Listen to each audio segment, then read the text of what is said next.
উপস্থিতি, এই পৌর মঞ্চ থেকে শুরু করে আশপাশের রাস্তাঘাটে দোকানে বসে যারা আমাদের বক্তব্য শুনছেন, আমাদের কথা শুনছেন, সকলকে গণ অধিকার পরিষদ এবং আপনাদের এলাকার সন্তান ছোট ভাই হিসেবে সালাম এবং শুভেচ্ছা জানাচ্ছি।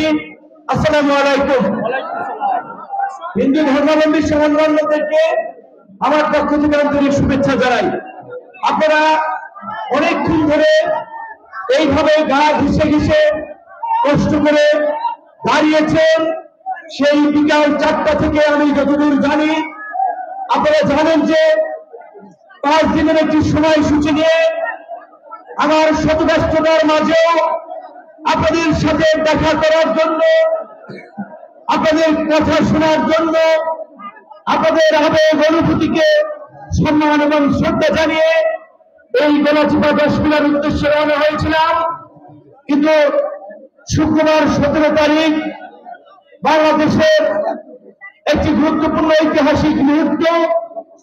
আগামীর বাংলাদেশ কোন দিকে কিভাবে পরিচালিত হবে তার একটি রূপরেখা স্বাক্ষর হবে রাজনৈতিক দলসমূহের ঐক্যমতের ভিত্তিতে, যেটিকে আমরা জুলাই সনদ বলছি।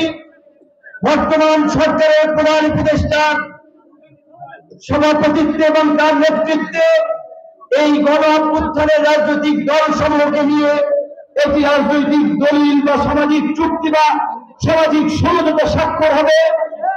সেই জুলাই সনদের ভিত্তিতে আমরা যেই গণতন্ত্র, নাগরিকদের ভোটের অধিকার, গণতান্ত্রিক রাষ্ট্রের নাগরিকদের যে মৌলিক অধিকার, মানবাধিকার এবং নাগরিক মর্যাদা থাকে, সেটি প্রতিষ্ঠার জন্য আমরা রাজনৈতিক দলসমূহ সবাই স্বাক্ষর করব জাতির সামনে, যার ভিত্তিতে, যে সনদের ভিত্তিতে আগামীর বাংলাদেশ পরিচালিত হবে, যেখানে কোনো স্বৈরাচার, কর্তৃত্ববাদী শাসক, কোন জুলুমবাজ শাসক কিংবা জনপ্রতিনিধি তৈরি হবে না। সেখানে আমাকে শুক্রবার থাকতে হবে। তার জন্য হয়তো আগামীকাল রাতেই ঢাকাতে রওনা দিতে হবে।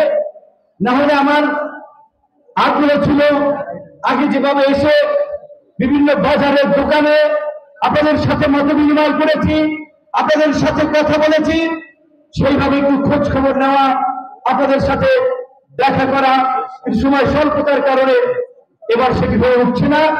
গতকাল কি দেখেছেন, আসার পথে পটুয়াখালীর একটি পথসভা, 10 মিনার, ঠাকুর বাজার এবং বেতাগি সহ 2টো পথসভা। এই আসার পথে বিভিন্ন জায়গায় লোকজন ঘিরে ধরেছে গাড়ি, তারা একটু দেখতে চায়, কথা বলতে চায়।